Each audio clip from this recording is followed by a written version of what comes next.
Guys സ്വത്തുമുത്തുവിൻ്റെ വീട്ടിലേക്ക് surprise ആയി വന്നിട്ടുണ്ട് കേട്ടോ. ഓല് നമ്മൾ വന്നാൽ അറിഞ്ഞിട്ടില്ല കേട്ടോ. ഇനി ഓല് നമ്മളെ കാണുമ്പോൾ റിയാക്ഷൻ നമുക്ക് നോക്കാം. വിളിച്ച് കേട്ടോ, ഓല് ഇപ്പോൾ വരും.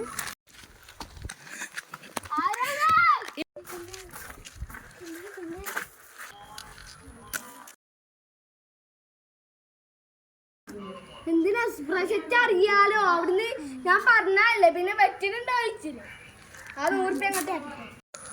അപ്പൊ നുറ്റുട്ടി സർപ്രൈസ് ആയി വന്നാണ്. അപ്പൊ ഞാൻ വന്നപ്പോ നെറ്റൊക്കെ പോയി. പിന്നെ ആദ്യം തന്നെ മനസ്സിലായി നുറ്റുട്ടിട്ട് വരികയെന്ന്. പിന്നെ എന്നെ മുത്തു അറിഞ്ഞിട്ടില്ല നുറ്റുട്ടിട്ട് വന്നേ. ഇനി നമുക്ക് മുത്തുവിന്റെ എക്സ്പ്രഷൻ നോക്കാം. അപ്പൊ സ്വത്തിനൊരു എക്സ്പ്രഷൻ ഇല്ല. ഞാൻ ആദ്യം ഇവിടെ ഇരിക്കണ സ്വത്ത് കണ്ടു.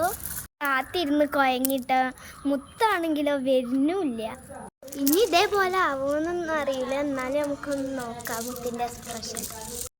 അപ്പോൾ ഗൈസ് നമ്മളിന്ന് ട്രെയിനിലാട്ടോ വന്നിക്കണത്.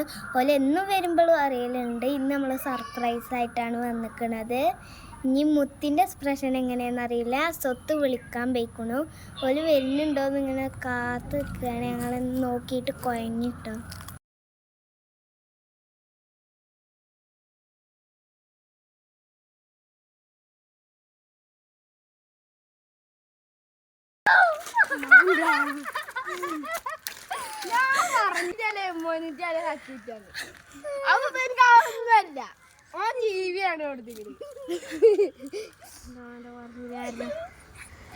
സൗണ്ട് ബോക്സിന്റെ ബാഗിൽ വണ്ടി കെട്ടിട്ട് എന്താ പറയാ, ഒരു ചെറിയ വണ്ടി വേണല്ലോ, പെട്ടികളൊക്കെ വേണം വെച്ചിട്ട് കുറച്ച് പൂത്തിരൊക്കെ വെച്ചിട്ടേ സൗണ്ട് ബോക്സ് ആണെന്ന് പറഞ്ഞിട്ട് അതിന്റെ ബാഗിൽ മുന്നിൽ പോയി വണ്ടി സൗണ്ട് ബോക്സ് മുന്നിൽ അങ്ങനെ ഇരിക്കും. ഈ സൈക്കിളായിരുന്നില്ല വേറെ, ഈ സൈക്കിൾ കൊണ്ട് ആ വണ്ടിനെ കെട്ടി വെച്ചിട്ട് മുന്നിൽ അഭിനയിച്ചു. ഞാൻ ആ ബാഗിന്റെ ആ വണ്ടിന്റെ ബാഗിലാണെങ്കിൽ എല്ലാ അട്ടപ്പെട്ടിയൊക്കെ പാടെ വെച്ചിട്ട് ഒരു പൂത്തിരിമാരി സാധനങ്ങളൊക്കെ വെച്ചിട്ട് സൗണ്ട് ബോക്സ് എന്ന് പറഞ്ഞിട്ട് ഒരാളിങ്ങനെ പാട്ട് പാടും. എന്നിട്ട് ഒരാളിങ്ങനെ എന്താ പറയാ ചോപ്പ് തുണി കഷ്ണം വടിമ കെട്ടിട്ട് കൊടി ഇങ്ങനെ വീശും.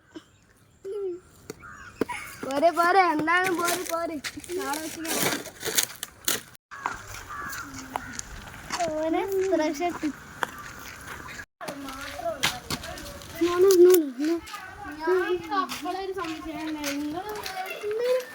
ഞാൻ കേട്ടുകൊണ്ടൊന്നും അറിയില്ല.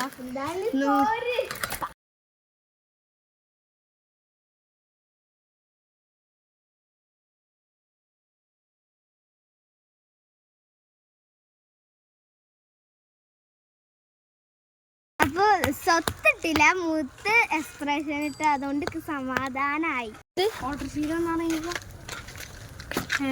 ട്രെയിനിൽ കേട്ടോ ഓട്ടോശീലല്ല.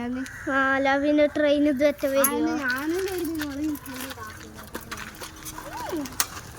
ഇത്രയുള്ള വീഡിയോ. അപ്പൊ എല്ലാവർക്കും ബൈ.